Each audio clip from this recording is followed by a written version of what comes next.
Hi friends, I am Dr. Swapna Chekuri from Hyderabad Women and Fertility Center. Welcome to my channel. So today let us discuss about the treatment options of endometriosis. So the treatment of endometriosis, it depends on the age of the patient and their desire and whether they have completed the family or not, and it also depends on the stage of endometriosis.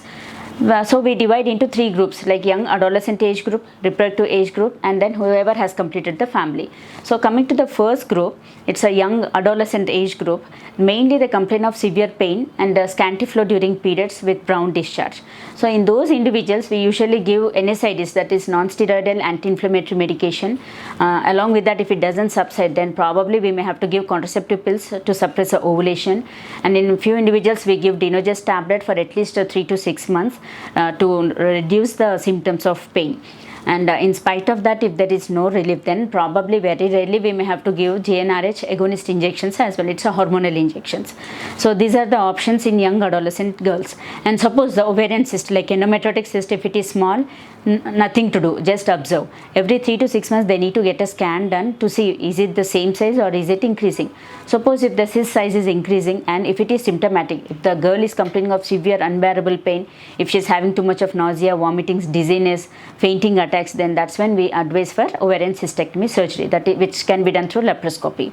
Coming to the second group of patients, that is who are desiring for fertility. Again, it depends on the age of the patient and her AMH, the ovarian reserve, and the stage of endometriosis, and even the husband factor. Suppose if the cyst is small, less than 3 centimeters, obviously they can try natural simple ovulation induction, or at the max they can go for IUI. But if the cyst size is big, or if her reserve AMH levels are too low, and if there is associated husband factor as well, then that's when we advise for IVF.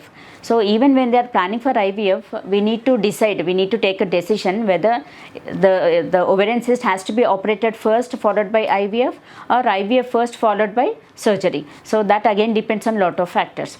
And for few individuals, after we do IVF, after we do the oocyte pickup and embryo formation, we usually suppress the ovarian cyst with the help of GnRH agonist injections. These are all hormonal injections which suppresses the ovulation and which can regress the ovarian cyst. In spite of that, if it is not regressing, then probably we may have to advise for ovarian cystectomy. And coming to the third group of patients, where they are done with their family, but symptomatically, like they are experiencing a lot of pain and unbearable pain. So in those individuals, again we usually try with the NSAIDs or with the contraceptive pills.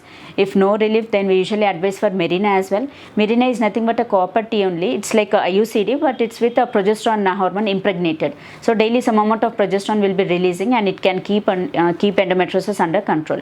Even if there is no relief with Mirena, then also we advise for hormonal injections, GnRH agonist injections, which suppresses the hormones secreted from the ovaries, and it creates artificial, like temporary menopause like stage. In spite of that, still there is no relief, then the final ultimate option will be going ahead with the hysterectomy. And again, removal of the ovaries, it depends on the age of the patient and it depends on the stage of the endometriosis as well. So friends, if you find the information is good, please like my video and share with your friends and needy people. Thank you.